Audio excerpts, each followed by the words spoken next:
காலையில் அலாரம் அடித்து அதை 10 தடவை ஸ்னூஸ் போட்டுட்டு பொறுமையாக எழுந்திரிச்சு பல்ல தேய்ச்சி குளித்து பரபரப்பாக ஆஃபீஸ் கிளம்பி அந்த வண்டியை பிடிக்க ஓடி அது நம்ம கஷ்டப்பட்டு வண்டியை பிடிச்சி அதுவே டயர்டாகிடும். அது முடித்ததுக்கப்புறம் ஆஃபீஸுக்கு போய் ரீச் ஆனதுக்கப்புறம் அங்கே ஏதாவது நமக்குன்னு வருவாங்க. இந்த வேலையை முடிக்கலை, அந்த வேலையை முடிக்கலை, இது என்னாச்சு, அது என்னாச்சுன்னு 1008 கேள்வி இருக்கும். வேலையே நம்ம சரியாக செஞ்சே முடிச்சிருந்தாலும் இதை இப்படி பண்ணியிருக்கணும், அதை அப்படி பண்ணியிருக்கணும்னு குத்தம் குறை சொல்கிறதுக்குன்னு 4 பேர் வருவாங்க. இதை எல்லாத்தையும் சமாளித்து பசிக்க ஆரம்பிச்சிடும். பசிக்கு என்னத்தை சாப்பிட்றதுன்னு தெரியாமல் அங்கே இருக்கிறது எதையாவது வாங்கி சாப்பிட்டுட்டு அப்புறம் அதை செமிக்கிறதுக்காக வேலை பார்ப்போம்.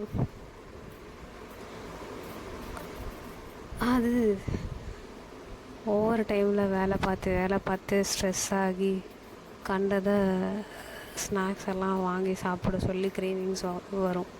அதையும் சமாளித்து அந்த ஒரு 8 மணி நேரத்தில் உட்காந்து பிடிக்கவே இல்லைனாலும் அந்த வேலையை பார்த்துட்டு ரெஃப்ரெஷ் ஆகிறதுக்குன்னு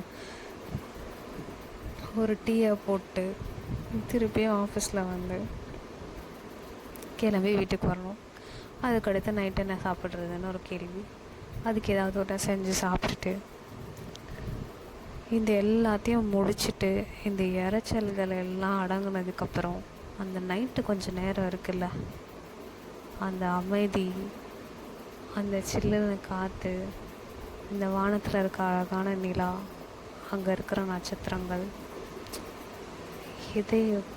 எதை பற்றியும் யோசிக்காமல் மனசுக்குள்ள ஒரு நிசப்தத்தோட அப்படியே அந்த அமைதியில் மூழ்கி இருக்குல்ல, அதுதான் இந்த முழு இறைச்சலான நாளில்